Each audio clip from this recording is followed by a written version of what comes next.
Vocês sempre me perguntam como tratar a ansiedade das crianças autistas e das hipersensíveis de forma natural, e hoje nós vamos conversar um pouco sobre esse assunto.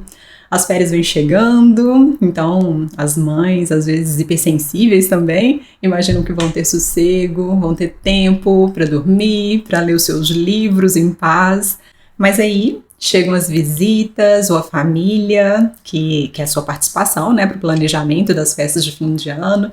Enfim, você acaba ficando mais cansada e mais ansiosa nessa fase. Acontece com muita gente. E claro que, mesmo na fase adulta, é muito difícil ficar sobrecarregada com os estímulos sensoriais.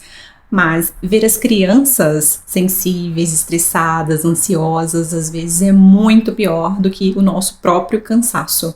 Então, o que fazer para tratar a ansiedade de adultos e de crianças sem ter que usar remédios? E se nós fizermos uma visita rapidinha ao site da Sociedade de Psicologia Clínica para Adolescentes e Crianças, nós vamos ver que existe uma lista de tratamentos. Então, nós vamos encontrar lá essa lista de tratamentos psicológicos baseados em evidências científicas. E isso é excelente, porque nos poupa tempo, dinheiro e muita energia. Então, observando esse site, para as crianças abaixo de 8 anos, o que realmente funciona para tratar o medo, a preocupação e a ansiedade é a terapia cognitivo-comportamental para a família. Ou seja, a família precisa mudar o comportamento para deixar a criança mais calma. Toda a família, né, os pais principalmente, precisam ter comportamentos compatíveis com o que eles querem. E para as crianças acima de 8 anos e para os adolescentes, existem mais tratamentos possíveis, e entre esses tratamentos, né, efetivos estão a TCC novamente, para a própria criança e para o adolescente. Nessa fase, a conversa com o terapeuta já funciona. A terapia de exposição também é excelente, então ter contato com os estressores de forma segura, o terapeuta guia isso. Ou seja, se a criança estranha a textura de areia da praia, por exemplo, a gente expõe aos poucos, com segurança, a criança à areia, a essas texturas diferentes, até que haja uma dessensibilização. E com o abraço das tias é a mesma coisa. Os pais precisam respeitar, claro, a sensibilidade da criança, mas a gente deve ajudá-la a fazer pelo menos algum tipo de contato com as outras pessoas. E isso mesmo sem ser profissional, a gente consegue fazer, né? Os pais conseguem fazer. A terceira possibilidade vai ser a terapia cognitivo-comportamental, que também é bastante efetiva para os pais, então novamente a família envolvida, e a educação no geral, além do conhecimento a respeito do funcionamento do próprio cérebro, né, e de outras competências também que vão ajudando a criança a ficar mais tranquila a respeito do mundo e dela mesma. E claro, a gente vai encontrar lá no site também a evidência de que as medicações funcionam, mas não é o nosso objetivo aqui tratar desse assunto agora, até porque muitas pessoas autistas e hipersensíveis têm muita sensibilidade aos remédios, e é por isso que elas procuram outros tipos de tratamento. E agora, até aqui, esses 5 recursos são os que têm a evidência científica mais forte para a redução de ansiedade, estresse e agito mental. E eles fazem parte do nível 1 de evidência. Basicamente, então, são a TCC, a terapia de exposição e a educação, que funcionam bem. E no nível 2, nós temos as terapias que funcionam, principalmente quando a ansiedade não é tão forte, ou às vezes a pessoa tem mais tempo. E vocês podem ver no site também que são 7 as técnicas ou as terapias. E são a psicoeducação familiar, o relaxamento e o treinamento de assertividade, o controle de atenção, isso é muito importante, saber guiar a nossa atenção para onde for mais útil, a TCC para as crianças e com os pais juntos também, então mais uma vez a família envolvida, a narrativa cultural, então as histórias, as metáforas, as fábulas, a hipnose também ajuda, e a inoculação de estresse. Quer dizer, o treino de resiliência. A inoculação de estresse dá mais estresse para a pessoa, olha só que estranho. Mas esse treino de resiliência é muito interessante porque ele exige só 5 minutinhos da pessoa, mas ela tem que ter um estresse deliberado. Explicando melhor, esse estresse deliberado é quando você escolhe realizar uma atividade estressante. Aí o seu cérebro tende a ficar mais calmo depois. E essa atividade estressante pode ser um banho frio, um treinamento respiratório, uma atividade de alta intensidade, atividade física, né? Hoje eu fiz um treino de kettlebell. Tudo isso ajuda a gente a ficar mais forte e resiliente mentalmente. E resumindo, esses são os 7 tratamentos de nível 2 de evidência e também tendem a funcionar. E são as cartas que os profissionais têm nas mangas. É importante saber de todos esses treinamentos, né? Porque as pessoas não são iguais, então algum vai ser melhor para você. Outro dia eu fiz, por exemplo, um áudio de hipnose que a minha aluna usou para reduzir a ansiedade antes de fazer a prova de direção. E ela passou de primeira. Estava preocupada, né? Com medo. Então, esses recursos rápidos são bons porque eles dão a sensação de um certo controle para a pessoa. E a pessoa ansiosa, o que ela mais quer é ter controle de algo, né? Eu gosto, então, de equipar os meus alunos, né, os meus neurodivergentes, com essas técnicas que eles possam acessar rapidamente. E funcionam muito bem. Eu uso exercícios respiratórios, por exemplo. Tem muitos exercícios comportamentais, claro, né, na educação. E lembrando que, além de educadora, eu sou fisioterapeuta. Então, eu tenho essa liberdade para usar hipnose ou atividade física, exercício respiratório. E só para deixar bem claro, não é qualquer áudio de hipnose que você encontra aí na internet que funciona direitinho, né? Que tem todas as fases do processo, tem que ter um cuidado. E, além do mais, nem todas as pessoas são hipnotizáveis, nem todas as pessoas entram em transe. E é importante, então, que a gente faça um teste com o paciente ou com o nosso cliente para saber se vale a pena usar esse recurso. Então, tem método para isso, né? Eu sigo o trabalho do David Spiegel, e ele trabalha na Universidade de Stanford, e cuida muito bem desse assunto, né? Com ele que a gente vai percebendo que funciona mesmo dentro da hipnose. Mas aí já é assunto para um outro vídeo também. Ok, e até aqui nós passamos pelo site da Sociedade de Psicologia baseada em evidências, e agora nós já sabemos quais são os tratamentos realmente efetivos para tratar a ansiedade.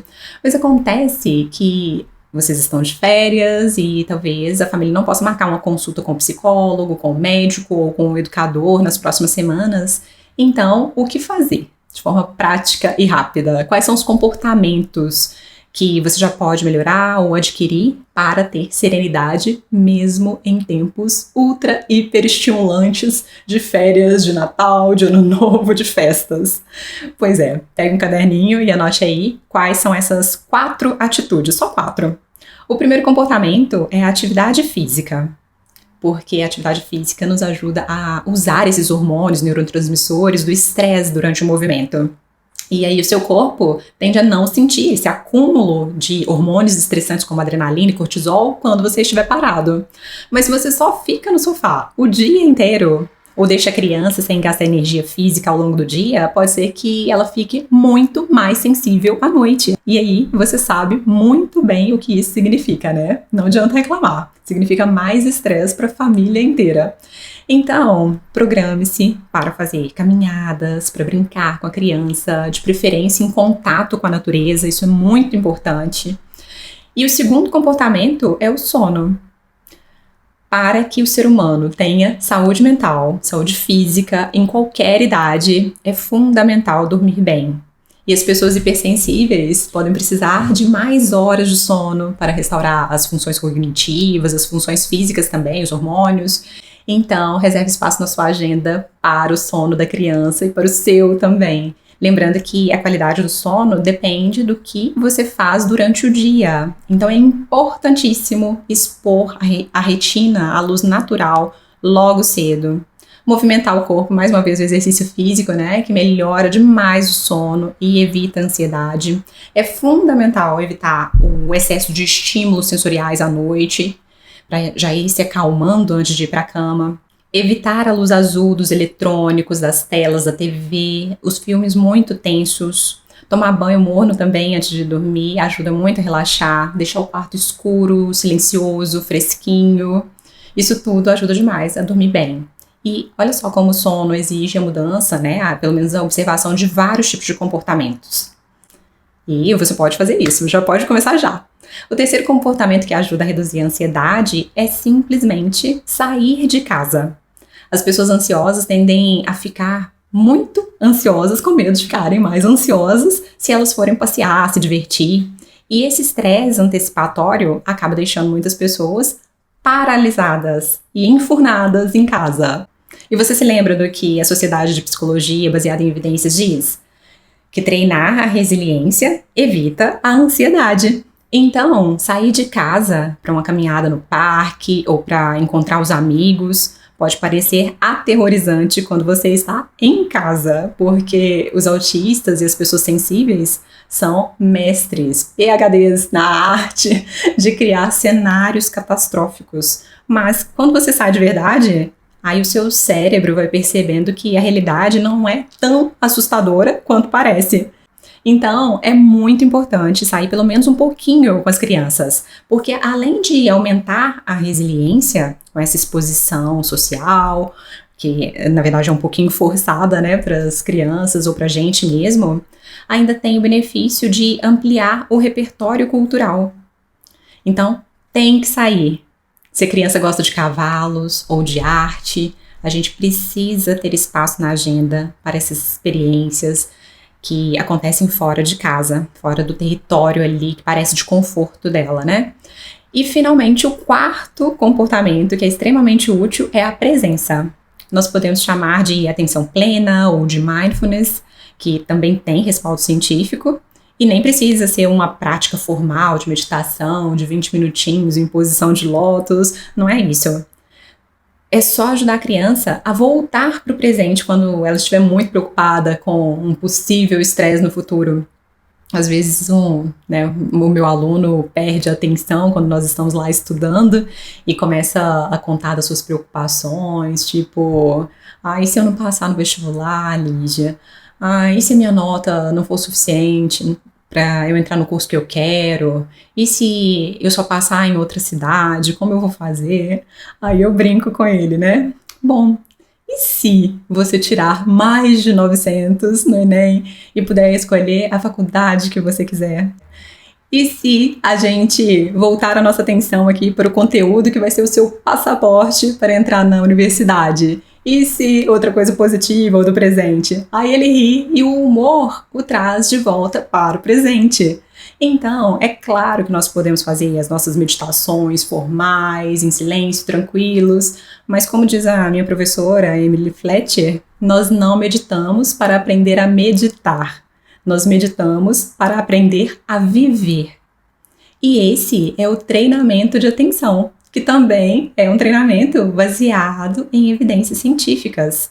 Aprender a perceber onde está a sua atenção e começar a fazer esse exercício de guiar o seu foco atencional para onde for mais útil em cada momento é uma habilidade que todos nós deveríamos cultivar. E muito bem! Agora, se o seu filho for muito pequeno, em vez de entrar na crise com ele, que é uma tentação, eu percebo, né, que os pais às vezes querem explicar muito ou ficam ansiosos para deixar a criança calma, em vez disso, você pode simplesmente apresentar outra possibilidade. Igual quando a criança chora porque não pode brincar com as chaves, com a faca ou com outro objeto perigoso, e a gente oferece simplesmente um brinquedo normal. Ela geralmente se esquece na hora de que estava brincando com a faca ou de que estava querendo um objeto perigoso. Com a ansiedade é a mesma coisa. Em vez de ficar conversando com a criança pequena sobre os medos dela, sobre as preocupações e que os monstros não existem e que ela pode olhar debaixo da cama, que pode dormir tranquila, em vez de ficar filosofando com a criança, sem dúvida, é melhor desviar a atenção dela e ir brincar, por exemplo, com um gatinho ou contar uma história divertida. Obviamente, nós não vamos ignorar os receios das crianças, né, nem os nossos próprios, mas essa habilidade de guiar o nosso olhar para as possibilidades, de fato, salva o nosso cérebro. Então, eu desejo ótimas férias, ótimas festas de fim de ano a todos e que nós estejamos presentes para os nossos comportamentos mais saudáveis e em paz com essas alterações da rotina que são naturais desse período. Então, divirtam-se e grande abraço. Até breve. Tchau, tchau.